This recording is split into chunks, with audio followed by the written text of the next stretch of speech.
ഈ വിശുദ്ധ ദിവസത്തിൻ്റെ ഏകദേശം ഉച്ചയോടടുത്ത സമയത്ത് നമുക്ക് ഒരുമിച്ച് ചിന്തിക്കുവാനായിട്ട് ഞാൻ തിരഞ്ഞെടുത്തിരിക്കുന്നത് ക്രൂശിലെ 7 വചനങ്ങളും അതോടൊപ്പം ക്രൂശിലെ 7 ദൃഷ്ടാന്തങ്ങളും ആണ്. ഇതെല്ലാം നമുക്ക് പരിചിതമായിട്ടുള്ളതാണ്. മിക്കവാറും എല്ലാ ദുഃഖ വെള്ളിയാഴ്ചകളിലും നമ്മൾ കേൾക്കുന്നതും പരിചയിച്ചതുമായ വചനങ്ങളാണ്. എങ്കിലും അത് നമ്മളുടെ ഹൃദയത്തിലൊന്ന് തകർന്ന് ചിന്തിക്കുവാൻ തപ്പാണ് ഇടയാക്കിയ ദൈവത്തെ മഹത്വപ്പെടുത്തുന്നത്. ഞാൻ എൻ്റെ ടീനേജിന് ശേഷം ഇങ്ങനെ ഒരു വേദിയിൽ നിന്നിട്ടില്ല. അതുകൊണ്ട് ഏതെങ്കിലും രൂപത്തിലുള്ള തെറ്റുകൾ വന്നു പോയിട്ടുണ്ടെങ്കിൽ സദയം ക്ഷമിക്കണമെന്ന് ആദ്യം തന്നെ പറയുകയാണ്. ഒന്നാമത്തെ വചനം നമുക്കൊന്ന് വീട്ട് നോക്കാം. അതിങ്ങനെയാണ് പറയുന്നത്: പിതാവേ, ഇവർ ചെയ്യുന്നത് എന്തെന്നറിയാമെങ്കിൽ ഇവരോട് ക്ഷമിക്കണമേ. നമുക്ക് എല്ലാവർക്കും ഒന്ന് വീട്ട് നോക്കാം. പിതാവേ, ഇവർ ചെയ്യുന്നത് എന്താണെന്ന് അറിയാമെങ്കിൽ ഇവരോട് ക്ഷമിക്കണമേ. ഇതാണ് ക്രൂശിന്റെ ഒന്നാമത്തെ വചനം. ഈ വചനം നമ്മൾ ഉൾക്കൊണ്ട് ശരിക്കും ധ്യാനിക്കുമ്പോൾ നമുക്ക് ചിന്തിക്കാൻ സാധിക്കും. തലയിൽ ഉള്ളുകൊണ്ടുള്ള ഒരു മുൾക്കിരീടം, ശരീരം മുഴുവൻ മെറ്റൽ ഘടിപ്പിച്ചിട്ടുള്ള ചാട്ടവാറ അല്ലെങ്കിൽ ചമ്മട്ടി കൊണ്ട് അടിച്ച് പൊളിച്ചു വെച്ചിരിക്കുന്നു. ഈ സമയത്ത് മറ്റുള്ളവരെ കുറിച്ചാണ് യേശുക്രിസ്തു ചിന്തിക്കുന്നത്. സ്വയം നിലവിളിക്കുകയല്ല അവിടെ ചെയ്യുന്നത്. പിന്നെ എന്താണ് ചെയ്യുന്നത്? നമുക്ക് വേണ്ടിയിട്ട് മധ്യസ്ഥം ചെയ്യുകയാണ്. യേശുക്രിസ്തു പറയുകയാണ്, പിതാവേ, ഇവരുടെ അറിവില്ലായ്മ ചെയ്യുന്നു. ഈ ഒരു മനോഭാവം നമുക്ക് ഉൾക്കൊള്ളാൻ പറ്റും. നമ്മുടെ ജീവിതത്തിൽ നമ്മുടെ ചമ്മട്ടി കൊണ്ട് പ്രവഹിക്കുന്നവരെയും തലയിൽ മുന്നോടി ധരിപ്പിക്കുന്നവരെയും അവർക്ക് വേണ്ടി മധ്യസ്ഥം ചെയ്യാൻ നമുക്ക് സാധിക്കും. വളരെ ഗഹനമായിട്ട് നമ്മൾ ചിന്തിക്കേണ്ട ഒരു വിഷയമാണ്.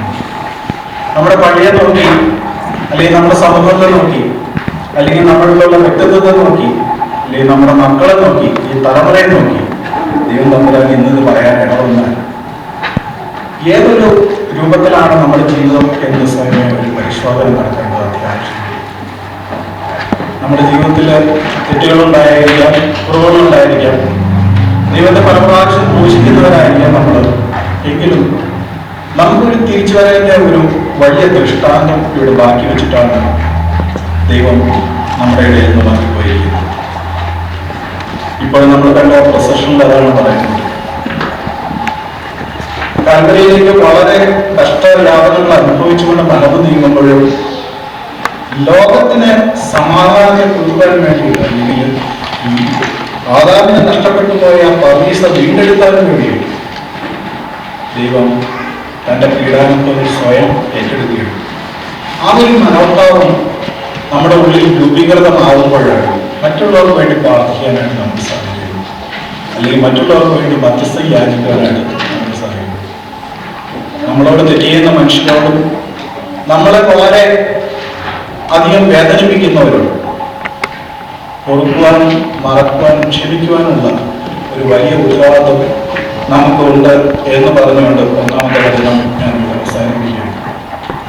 രണ്ടാമത്തെ വചനം അതും നമ്മളെ ആശ്വസിപ്പിക്കുന്ന വചനമാണ്. അതിപ്രകാരം പറയുന്നു: യെരൂശലേം പുത്രിമാരെ, നിങ്ങൾ എന്നെ കുറിച്ച് കരയണ്ട, നിങ്ങളെക്കുറിച്ചും നിങ്ങളുടെ മക്കളെ ചൊല്ലിയും കരയും. ഈ രണ്ടാമത്തെ വചനം നമുക്ക് ഉള്ളിൽ പറഞ്ഞു നോക്കാം. യെരൂശലേം പുത്രിമാരെ, എന്നെ ചൊല്ലി കരയുക, നിങ്ങളെ കുറിച്ചും നിങ്ങളുടെ മക്കളെ കുറിച്ചും കരയും. ദൈവം ഇതൊരു വളരെ സിഗ്നിഫിക്കൻ്റ് ആയിട്ടുള്ള ഒരു കാര്യമാണ്. ഇന്നും നമ്മളോട് ദൈവം പറയുന്ന ഒരേ വാക്യം ഇതാണ്. അത് നമ്മുടെ മതയുടെ സുവിശേഷത്തിൽ നമ്മൾ വായിക്കുന്നുണ്ട്. മനുഷ്യരോട് മക്കളെ പ്രസവിക്കാത്തവർ, അതുപോലെ മുലപിടിപ്പിക്കാത്തവർ നിങ്ങൾ ഭാഗ്യവാന്മാർ എന്ന് പറയുന്ന ഒരു കാലം വരുന്നുണ്ട്.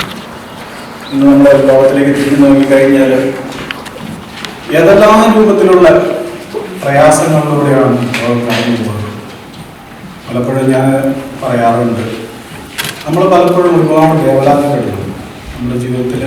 നമ്മൾ ആവശ്യമില്ലാത്ത ടെൻഷൻസും സ്ട്രെസ്സും എല്ലാം എടുത്തു വയ്ക്കുന്ന ആളുകൾ. എന്നാൽ ആത്യന്തികമായിട്ട് നമ്മൾ ചിന്തിക്കുകയാണെങ്കിൽ എന്തിനു വേണ്ടിയിട്ടാണ് ഞാനത് ചെയ്യുന്നത് എന്നൊന്ന് തിരിഞ്ഞ് ചിന്തിക്കുമ്പോൾ നമുക്ക് വ്യക്തമാവുന്ന രണ്ട് കാര്യങ്ങൾ. നമ്മൾ എന്തിൻ്റെയൊക്കെ പുറകെ പോവുകയാണ്, അവസാനം നമ്മൾ ചെന്നെത്തുന്നത് ഒന്നുമില്ല എന്നല്ല, ഒരു ശൂന്യതയിലാണ് ചെന്നെത്തുന്നത്. ആ ഒരു തിരിച്ചറിവ് നമുക്ക് ഉണ്ടാകുമ്പോൾ നമ്മൾ ഈ ആവശ്യമില്ലാത്ത വേവലാതികളിലേക്കും വേദനകളിലേക്കും എടുത്തു ചാടാതെ നമ്മളോട് പറയുന്ന ഈ ഒരു വചനം നമ്മൾ ശരിക്കും ശ്രദ്ധിച്ച് നമ്മുടെ ഹൃദയത്തിലിട്ടൊന്ന് കുതിക്കുന്നുണ്ട്. യെരൂശലേം പുത്രിമാരെ, നിങ്ങൾ അതിനെക്കുറിച്ച് കരയണ്ട, കാരണം ഇതിനെ നിർമ്മിച്ചവൻ ഞാനാണ് നിർമ്മാതാവ്. എന്നെക്കുറിച്ച് നിങ്ങൾ കരയേണ്ട. നിങ്ങളെക്കുറിച്ചും നിങ്ങളുടെ മക്കളെക്കുറിച്ചും കരയും. ഇന്നത്തെ ലോകം മുഴുവൻ കരയുന്നത് ഒരേ ഒരു കാരണമാണ്, പുതിയ തലമുറ തെറ്റിപ്പോകുന്നു. ഈ ഒരു കാരണമാണ് മിക്ക ഭവനങ്ങളിൽ നിന്നും അല്ലെങ്കിൽ മിക്ക സമൂഹങ്ങളിൽ നിന്നും നമ്മൾ കഴിയുന്നു. എന്താ ഇതിന്റെ കാരണം? നമ്മൾ അവർക്ക് വേണ്ടി എന്തെല്ലാം സൗകര്യങ്ങളിൽ നിന്ന് ഒരുക്കി കൊടുത്തേ. ഞാനൊക്കെ ഓർക്കാറുണ്ട്, എൻ്റെ ഒന്നും ചെറുപ്പത്തിൽ നമുക്ക് ചോയ്സസ് ഇല്ല, ഒരു ചോയ്സും ഇല്ല. ഇന്ന് കുഞ്ഞുങ്ങളുടെ കൈകളിലിരിക്കുന്ന പല സാധനങ്ങളും കണ്ടു കഴിഞ്ഞാൽ നമുക്ക് അത്ഭുതമാണ്. ഉദാഹരണം നമ്മളൊന്നും ചിന്തിക്കാൻ പോലും പറ്റാത്ത അതുപോലെയുള്ള സാധനങ്ങളാണ് അവരുടെ കൈകളിലുള്ളത്. അത് വളരെ ചെറുപ്പത്തിലെ മുതൽ മാതാപിതാക്കളായ നമ്മളെ അവർക്ക് വാങ്ങി കൊടുക്കുന്നു, അല്ലെങ്കിൽ നേടിക്കൊടുക്കുന്നു. അവരതുകൊണ്ട് കളിച്ച് പഠിച്ച് എല്ലാം നടക്കുന്നു. അവസാനമാണ് നമ്മൾ തിരിച്ചറിയുന്നത് ഇതെല്ലാം കൊണ്ടുവച്ചെന്ന് നമ്മളെ എത്തിച്ചിരിക്കുന്നത് ഒരു സംതൃപ്തിയില്ലാത്തൊരു സമൂഹത്തിലാണ് എന്ന്.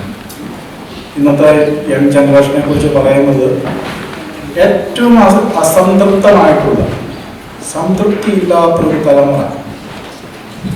അസംതൃപ്തിയാണ്, എവിടെ നോക്കിയാലും അസംതൃപ്തി.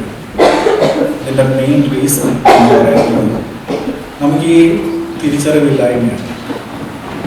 നമ്മൾ സ്വയം എന്തിനൊക്കെ വേണ്ടി പറയുന്നു, ആവശ്യമില്ലാത്ത ടെൻഷൻസും പ്രശ്നങ്ങളും നമ്മൾ ജീവിതത്തിലേക്ക് കൊണ്ടുവരുന്നു. എന്നാൽ ആത്യന്തികമായിട്ട് വേണ്ടത് എന്തായാലും നമ്മളത് കൊടുക്കുന്നില്ല. ഇവിടെ ഇരിക്കുന്ന എത്ര പേർക്ക് ചിന്തിക്കാൻ കഴിയും, തൻ്റെ മക്കൾക്ക് ഒരു പ്രാവശ്യമെങ്കിലും ഒപ്പത്തിരുത്തി അമ്പിളിയമ്മാവനെ കാണിച്ചു കൊടുത്ത് ആഹാരം കൊടുത്ത ഒരു നിമിഷത്തെക്കുറിച്ച് എത്ര പേർക്ക് പറയാൻ സാധിക്കും? നമ്മൾ സ്വയം ചിന്തിച്ച് നോക്കേണ്ടതാണ്. നമ്മൾ ആത്യന്തികമായിട്ട് കൊടുക്കേണ്ട ഒരു സംഗതി എന്നതാണ്. അത് കൊടുക്കുമ്പോഴാണ് ശരിക്കും നമ്മൾ ദൈവികമായിട്ട് ഒരു വലിയ കാഴ്ചപ്പാട് ആ കുഞ്ഞിലേക്ക് വളർന്നു. നമ്മൾ അങ്ങനെയുള്ള ഇതിൽ നിന്നെല്ലാം വിട്ടിട്ട് ഈ ഇലക്ട്രോണിക് ഗാഡ്ജറ്റ്സിനെ അവരുടെ കൈകളിൽ വെച്ചു കൊടുക്കുമ്പോൾ നമ്മൾ സ്വയം അറിയുന്നില്ല നമ്മൾ ചെയ്യുന്നത് എത്രയോ വലിയ ദുരന്തമാണ് എന്ന്. ഞാനതായത് അതിലേക്ക് നിശ്ചിതമായിട്ട് കടന്നു പോകുന്നില്ല. മൂന്നാമത്തെ വചനം ഇങ്ങനെ പറയുന്നു, ഇതാ നിന്റെ അമ്മ, ഇതാ നിന്റെ മകൻ. നമ്മളൊന്ന് പറഞ്ഞു നോക്കി, ഇതാ നിന്റെ അമ്മ, ഇതാ നിന്റെ മകൻ. ഒന്നാമത്തെ വചനം പറയുന്നു. നമുക്കറിയാം, ഇത് കുരിശിൽ കിടന്നുകൊണ്ടാണ് പറയുന്നത്.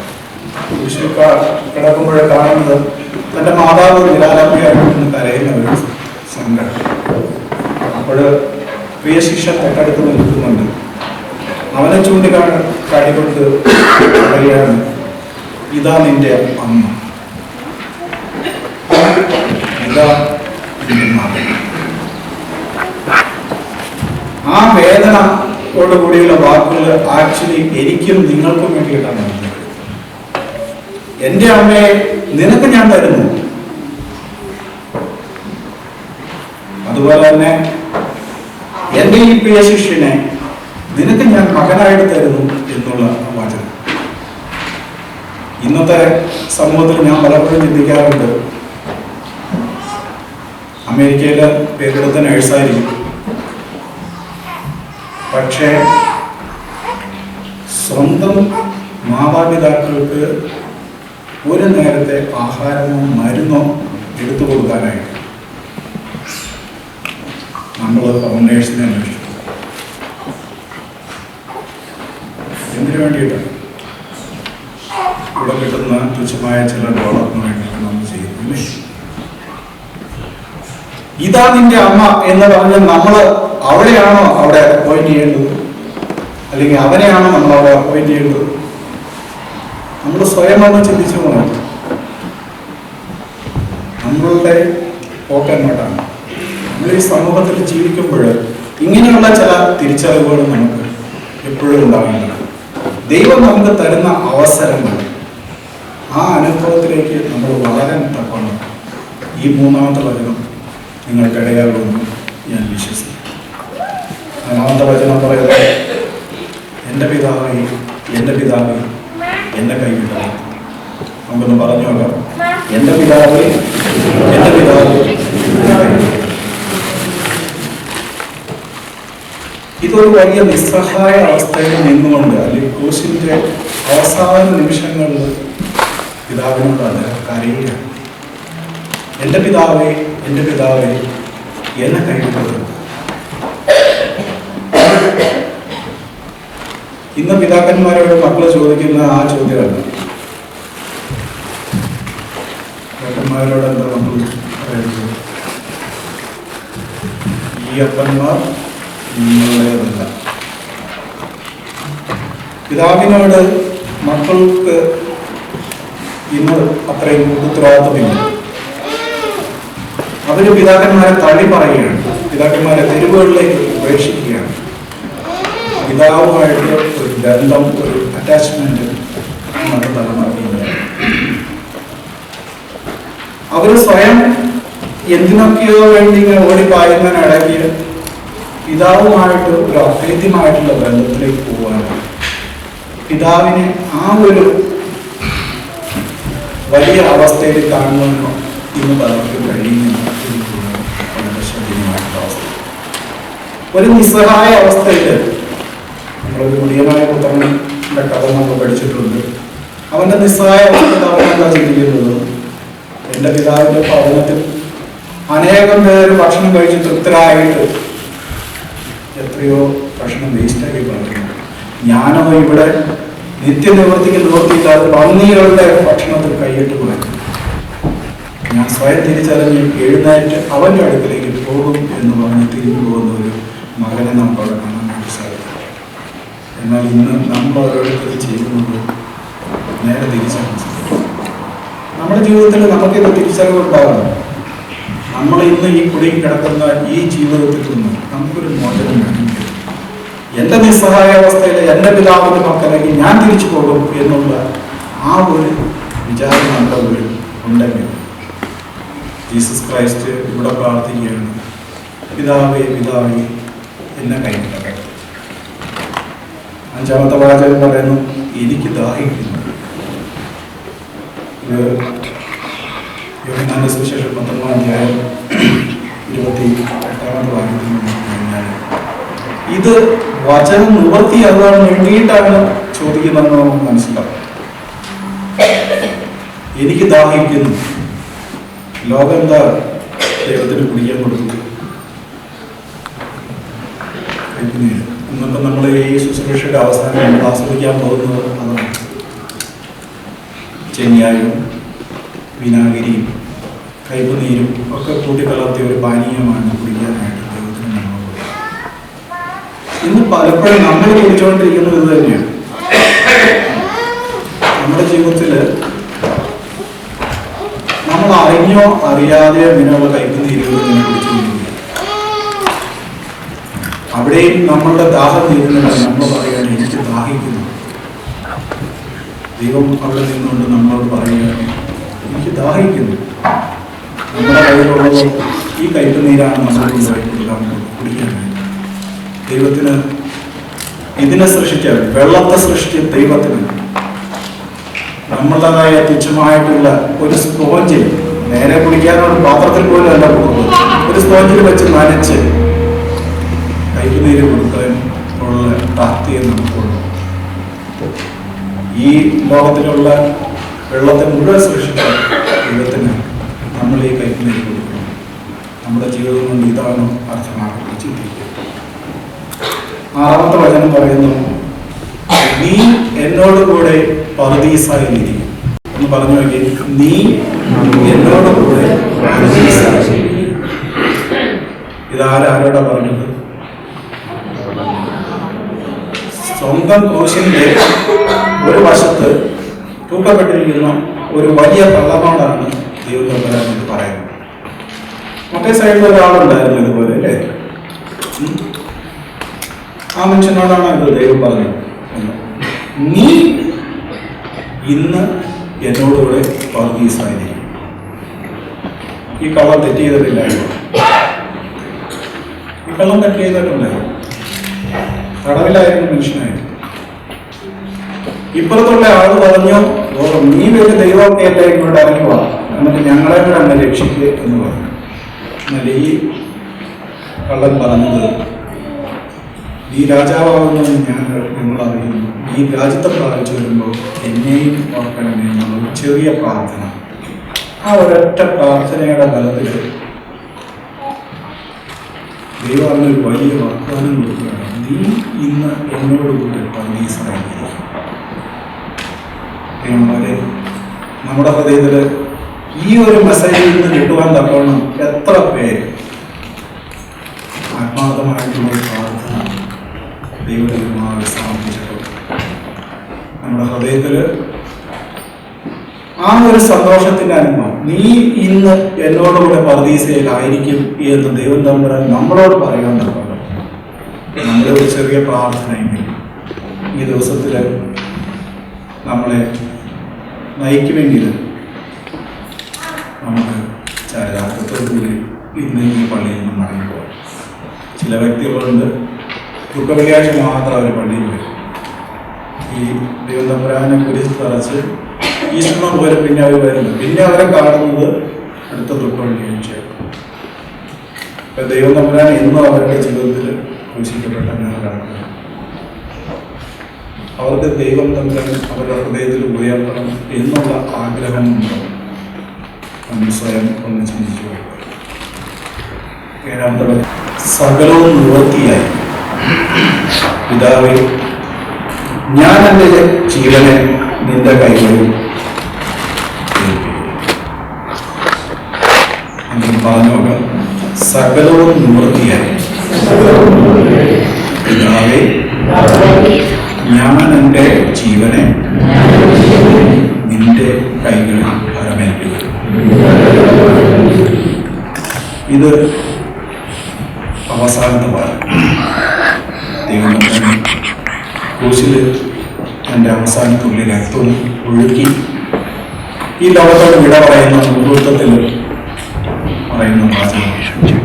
അത് കഴിഞ്ഞു കഴുത്തൊരു വശത്തേക്ക് മരണം സംഭവിച്ചു എന്നാണ്. സാധാരണ ഇതിൽ കുരിശിലൊരു മനുഷ്യനെ തറച്ചു കഴിഞ്ഞാൽ ആ രക്തം മുഴുവൻ വാർന്ന് ഹൃദയത്തിൻ്റെ താളം എല്ലാം നിലച്ച് മരണം സംഭവിക്കണമെങ്കിൽ മണിക്കൂറുകൾ എടുക്കുമെന്ന് പറയുന്നു. എന്നാൽ ദൈവം ക്രൂശിൽ മരിക്കുന്നത് അങ്ങനെയാണ്. നമുക്കറിയാം, 3-ാം മണിക്കൂർ ശുശ്രൂഷ കഴിഞ്ഞപ്പോൾ ഇനി ഇപ്പോൾ ഗോകുൽത്തായിൽ എത്തിയത് വരെയുള്ള ചടങ്ങുകൾ നമ്മൾ കഴിഞ്ഞിട്ടുണ്ട്. ഇനിയുള്ള ഏതാനും മണിക്കൂറുകളിലാണ് നമ്മൾ ഈ ശുശ്രൂഷയുടെ കാലുവരിയിൽ നാട്ടിൽ ക്രൂശിലേക്ക് ക്രൂശിന്റെ രൂപത്തിൽ അല്ലെങ്കിൽ ദൈവത്തിന് വാങ്ങിക്കുന്ന ശുശ്രൂഷകളാണ് വരാൻ പോകുന്നത്. പക്ഷേ അവസാന നിമിഷത്തിൽ ദൈവം നമ്മളോട് പറയുന്ന ഒരു വാചകം വളരെ ശ്രദ്ധിക്കുന്നു. പിതാവേ, ഞാൻ എൻ്റെ ജീവനെ നിന്റെ കൈകളിൽ ഫലമില്ല. നമ്മൾ ഓരോരുത്തരുടെയും മരണത്തിൽ ഈ ഒരു വാചകം പറഞ്ഞ് നിൽക്കാനായിട്ട് നമുക്ക് സാധിക്കും. നമ്മുടെ അവസാനത്തെ നിമിഷത്തിലും നമ്മുടെ മനസ്സ് ഏതൊക്കെ ആയിരിക്കും നമ്മളുള്ളത് നമുക്ക് പറയാൻ പറ്റുമോ? സകലവും നിവർത്തിയായി എൻ്റെ ജീവനെ ഞാൻ പിതാവെ അങ്ങനെ ഫലമേൽപ്പിക്കുന്നു. ഈ ലോകത്തിൽ നിന്ന് സാധിക്കും. ഈ 7 വചനങ്ങൾ നമുക്ക് ഒന്നോടെ ഓർത്തു വന്നു. ഒന്നാമത്തെ വചനം പറയുന്നു, പിതാവേ ഇവർ ചെയ്യുന്നത് എന്തെന്ന് അറിയാനും ഇവരോട് ക്ഷമിക്കണം. രണ്ടാമത്തെ വചനം പറയുന്നു, യെരൂശലേം പുത്രിമാരെ നിങ്ങൾ എന്നെ കുറിച്ച് കരയണ്ട, നിങ്ങളെ ചൊല്ലി നിങ്ങളുടെ മക്കളെ ചൊല്ലി കരയും. ഇത് ലൂക്കോസിന്റെ സുവിശേഷത്തിൽ കുറച്ചുകൂടെ എലാബറേറ്റായിട്ട് പറഞ്ഞിട്ടുണ്ട്. 23 അധ്യായത്തിൽ വായിച്ചു കഴിഞ്ഞാൽ മനസ്സിലാവും. മൂന്നാമത്തെ വാചകം പറയുന്നു, ഇതാണ് എൻ്റെ അമ്മ, ഇതാണ് എൻ്റെ അമ്മ. നാലാമത്തെ വചനം പറയുന്നു, എൻ്റെ പിതാവേ എൻ്റെ പിതാവേ എന്നെ കൈവിട്ടത്. അഞ്ചാമത്തെ വചനം പറയുന്നു, എനിക്ക് ദാഹിക്കുന്നു. ആറാമത്തെ വചനം പറയുന്നു, നീ എന്നോട് കൂടെ പന്തീസായി. ഏഴാമത്തെ വചനം പറയുന്നു, സകലവും നിവൃത്തിയായി. പിതാവേ ഞാൻ എന്റെ ജീവനെ നിന്റെ കൈകൾ ഫലമേൽപ്പി. ഇങ്ങനെയുള്ള 7 വചനങ്ങളാണ് ദൈവം നമുക്ക് ക്രൂശിച്ചിട്ടുള്ളത്. ഇനി ഈ 7 വചനങ്ങളുടെയും ക്രൂശിലെ ദൃഷ്ടാന്തം എന്താണെന്നോട് ചുരുക്കിയെന്ന് പറഞ്ഞുകൊണ്ട് ഞാൻ എൻ്റെ വാക്കുകൾ ചുരുക്കി. ഒന്നാമത്തെ ദൃഷ്ടാന്തം നമ്മൾ കാണുന്നത് ശിമോന്റെ ഭവനത്തിൽ മക്കളുണ്ടായിരുന്നു.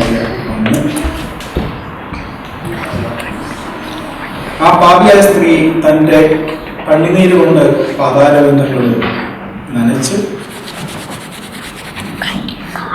അവിടെ ഒരു പാപമോചനം പ്രാപിക്കുന്ന ആ അവസരം, അതാണ് ഒന്നാമത്തെ ദൃഷ്ടാന്തം. അത് മറ്റുള്ളവരും അറിയിക്കുക, പാപമോചനം നൽകിയ ഒരു വലിയ ദൃഷ്ടാന്തമാണ് നമ്മൾ കാണുന്നത്. അപ്പോ അത്രയും വലിയ തെറ്റ് ചെയ്തിട്ടുള്ള ഒരു വ്യക്തിയോട് പോലും നമ്മൾ വേദോത്സവത്തിൽ പഠിക്കുന്ന 7 ദുരാത്മാക്കളെ അവിടെ നിന്ന് പുറത്താക്കുന്നു. അത്ര വലിയ കൊടും പാപത്തിനടിമയായിരുന്ന ആ വ്യക്തിക്ക് കണ്ണുനീർ കൊണ്ടുള്ള ഒരു പശ്ചാത്താപത്തിൽ അല്ലെങ്കിൽ തലമുടി കൊണ്ട് തന്റെ പാദം വരച്ചൊപ്പിച്ച് തോർത്തിയപ്പോൾ പാപമോചനം കൊടുത്ത് പാപമോചനത്തിൽ വിടുതൽ കൊടുത്ത ആണ്. ഒന്നാമത്തെ വചനം നമ്മൾ വായിച്ചത്, പിതാവേ ഇവർ ചെയ്യുന്നതെന്ന് ഇവരറിയാൻ ഇവരോട് ക്ഷമിക്കണം. ശരിക്കും അവളുടെ തെറ്റിനെ കുറിച്ച് അവർക്ക് ബോധ്യമുണ്ടായിരുന്നില്ല. കാരണം അവളിൽ ബാധിച്ചിരുന്ന ഈ തെറ്റുകളെല്ലാം അവർക്ക് ചെയ്യിച്ചത്. ആ കൂടുതലും പുറത്താക്കി കഴിഞ്ഞപ്പോൾ അവൾ പശ്ചാത്താപം ഉണ്ടാവുകയും ആ പാപമോചനത്തിന്റെ അവസ്ഥയിലേക്ക് അവൾ തരികയും ചെയ്തു.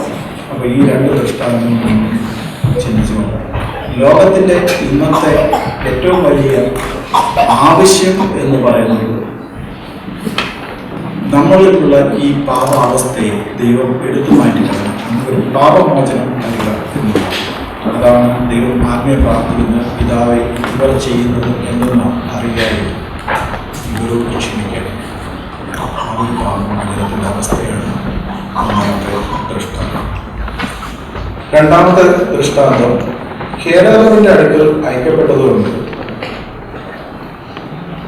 ഹേരോദിനെയും പീലാത്തോസിനെയും സ്നേഹിതന്മാരായി. നമ്മൾ വേദഭാഗത്തിൽ പഠിക്കുന്നുണ്ട്, ഇവർ 2 പേരും ബദ്ധശത്രുക്കളായിരുന്നു. അപ്പോ ജീസസ് ക്രൈസ്റ്റിലുള്ള ഒരു കുറ്റവും പീലാത്തോസ് കാണാത്തതുകൊണ്ട് പീലാത്തോസ് ഒരു എസ്കേപ്പിസം എന്ന നിലയിലാണ് ഹേരോദോവിന്റെ രാജ്യക്കാരനാണ് എന്നുള്ള തിരിച്ചറിവിൽ ഹേരോദ് എന്ന യെരൂശലേമിൽ ഉണ്ടായിരുന്നുകൊണ്ട് യെരൂശലേമിൽ താമസിക്കുന്ന ഹേരോദിന്റെ അടുത്തേക്ക് ഈ മനുഷ്യൻ അല്ലെങ്കിൽ ദൈവത്തെ അയക്കും. അപ്പൊ ഹേരോദ് വളരെയധികം ദൈവം തമ്പുരാനെ കുറിച്ച് കേട്ടിട്ടുണ്ട്. അപ്പൊ എന്തെങ്കിലും ഒരു അടയാളം കാണാൻ സാധിക്കുമോ എന്ന് വിചാരിച്ചു യേശുക്രിസ്തുവിനെ അവിടെ കൈക്കൊള്ളുകയാണ്. അത് അടയാളം കാണാനുള്ള ഒരു ആഗ്രഹമായി, ദൈവത്തിൽ ഒരു അടയാളം അല്ലെങ്കിൽ ഒരു അത്ഭുതം കാണാം എന്നുള്ളൊരു ആഗ്രഹമായി.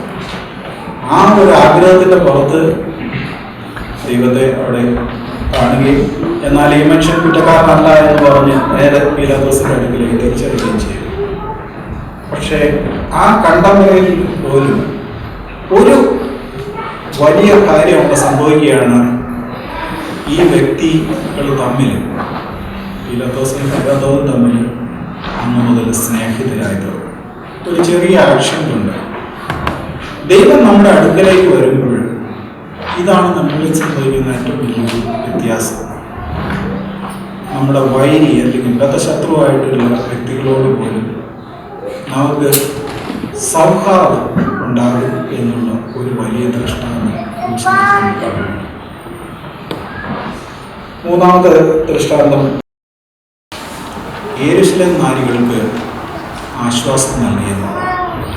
നമ്മൾ കഴിഞ്ഞ ചിന്തയിൽ പറഞ്ഞ കാര്യം തന്നെയാണ്. ഇന്ന് ലോകത്തിൽ ഏറ്റവും കൂടുതൽ വേവലാതിപ്പെടുന്നത് അമ്മമാരാണ്. ആ അമ്മമാരോട് ദൈവം തമ്പുരാൻ ഒന്നേ പറയാനുണ്ട്, നിങ്ങൾക്കുള്ള ആശ്വാസം നിങ്ങളെ മക്കളെ കുറിച്ച് കരയില്ല എന്നുള്ളത്. കരഞ്ഞ കണ്ണീരോട് ദൈവസേനയിൽ എല്ലാവരും അവരുടെ ആശ്വാസം കണ്ടെത്തുവാനായിട്ട് സാധിക്കും. അടുത്തത് നാലാമത്തെ ദൃഷ്ടാന്തം സൃഷ്ടിക്ക് നടുവിൽ, അതായത് ഭൂമിക്കും ആകാശത്തിനും മധ്യേ ക്രൂശിതനായി കിടക്കുന്ന ദൈവം. ഇത് സ്വർഗത്തെയും ഭൂമിയെയും തമ്മിൽ കൂട്ടിയോജിപ്പിക്കുന്ന ഒരു വലിയ ദൃഷ്ടാന്തമാണ് നമ്മൾ കാണിച്ചു തരുന്നത്. നമുക്കറിയാം, നഷ്ടപ്പെട്ട പർദീസ വീണ്ടെടുക്കാൻ വേണ്ടിയിട്ടാണ് നമ്മൾ ഓരോരുത്തരും പരിശ്രമിക്കുന്നത്. ആ നഷ്ടപ്പെട്ട പർദീസയെ താൻ ഭൂമിയിലേക്ക് എത്തിക്കുന്ന ഒരു വലിയ സന്ദേശമാണ് കൈകൾ വിരിച്ചുകൊണ്ട് തമ്പുരാൻ വിശുദ്ധിയിൽ കിടക്കുന്നത്. അപ്പോൾ സ്വർഗത്തെയും ഭൂമിയെയും ഒരു കുരിശിന്റെ അടയാളം വെച്ചുകൊണ്ട് തമ്മിൽ ബന്ധിപ്പിക്കുന്ന ഒരു വലിയ ദൃഷ്ടാന്തമാണ്.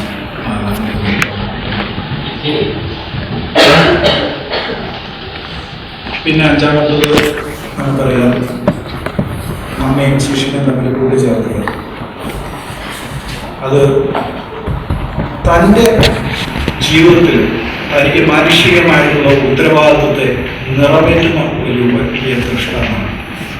നമ്മുടെ മാതാപിതാക്കളെ ഇതുപോലെ കരുതുവാനും അവരെ സുരക്ഷിതമായിട്ടുള്ള കൈകളിൽ ഏൽപ്പിക്കുവാനും ഉള്ള ഒരു വലിയ ഉത്തരവാദിത്വം.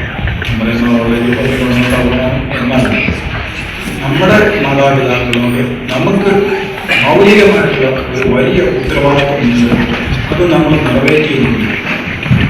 20-25 വർഷം കഴിയുമ്പോൾ നമ്മുടെ മക്കളും നമ്മളോട് ഇത് തന്നെ ചെയ്യും എന്നത് ഒരു വലിയ ദൃഷ്ടാന്തം. ആറാമത്, ദൈവത്തിൻ്റെ പിതാവിൽ നിന്ന് പുറപ്പെട്ട രക്തവും വെള്ളവും. രക്തം ജീവനും, വെള്ളം മരണത്തെയും സൂചിപ്പിക്കുന്നു. രക്തം എന്ന് പറയുന്നത് ജീവനും, വെള്ളം മരണത്തെയും സൂചിപ്പിക്കുന്നു. ആ പിതാവിൽ നിന്ന് പുറപ്പെട്ട ആ ഒരു തുള്ളി രക്തമുണ്ടെങ്കിൽ നമ്മുടെ സർവ്വപാപങ്ങൾക്കുള്ള പ്രായശ്ചിത്തവും വിലയുമായി. ആ ഒരു ചിന്താഗതി നമ്മുടെ ഹൃദയത്തിൽ എപ്പോഴും നിലനിൽക്കുവാൻ ഇടയാകട്ടെ. ഏഴാമത്തെ ദൃഷ്ടാന്തം കള്ളന് പർദീസ നൽകിയെന്നുള്ള ദൈവം തൻ്റെ പരസ്യശുശ്രൂഷയുടെ കാലത്ത് വളരെ വ്യക്തമായിട്ട് പറഞ്ഞിട്ടുണ്ട്. ചുങ്കക്കാരൻ വേശ്യ സ്ത്രീകളും നിങ്ങൾക്ക് മുമ്പിൽ സ്വന്തമായിട്ട് അവകാശമാണ്. നീതിമാനായിട്ടുള്ള മനുഷ്യർ തിരഞ്ഞല്ല ഞാൻ പറയുന്നത്. ഞാൻ പാപികൾക്കാണ് അല്ലെങ്കിൽ രോഗികൾക്കാണ് വൈദ്യനെ ആവശ്യമുള്ളത്. ഞാൻ അവരുടെ ഇടയിലേക്കാണ് അയക്കപ്പെട്ടത് എന്ന് ദൈവം തന്നെ പരസ്യശുശ്രൂഷക്കാർ പറഞ്ഞു. ഇത് വളരെ വ്യക്തമായിട്ട് നമ്മൾ മനസ്സിലാക്കിയിരിക്കേണ്ട വസ്തുത തന്നെയാണ്. നമ്മൾ മറ്റുള്ളവരും മോശക്കാരായിട്ടോ എന്തെങ്കിലും ചിന്തിക്കുന്നുണ്ടെങ്കിൽ നിങ്ങളോട് ദൈവം പറയുന്നു, ഞാൻ നീതിമാന്മാരെ അന്വേഷിച്ചല്ല ഇവിടെ പാപികളെ അന്വേഷിച്ചാണ്.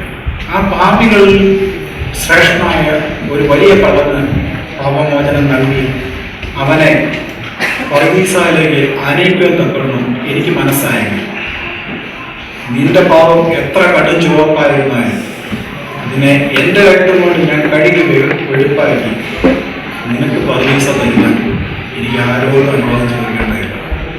എനിക്ക് പിതാവിനോട് പോലും അനുവാദം ചോദിക്കേണ്ടതില്ല. ഞാനാണ് ഇതിൻ്റെ സൃഷ്ടിയുടെ എനിക്കറിയാം ഇനി എന്താണ്.